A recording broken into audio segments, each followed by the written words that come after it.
माणसाकडून प्रेमाची आशा करायची म्हटली की त्या आशेलाच संपावं लागतं आणि तिथपासून हे जग माणसावर नाही तर वस्तू प्रेम करायला शिकवतं.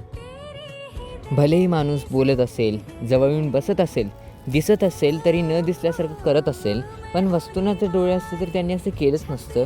म्हणून जे काय आयुष्य शिकवतं ते शिकून घ्यायचं असतं. कोण म्हणतं की वस्तू भावनाशील नसतात? पुस्तकं दाखवताना प्रत्येक वाक्यातून नवीन भावना उमलतात. हो, वस्तू पण खराब होतात, निदान त्यांचे अवशेष तर मागे राहतात.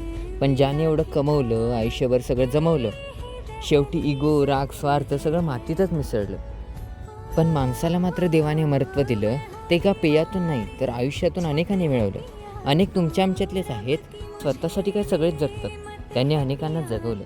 जन्मजातच कोण शिकून येत नाही, हे आयुष्य आहे मित्रा, त्यांनाही या जगानेच शिकवलं.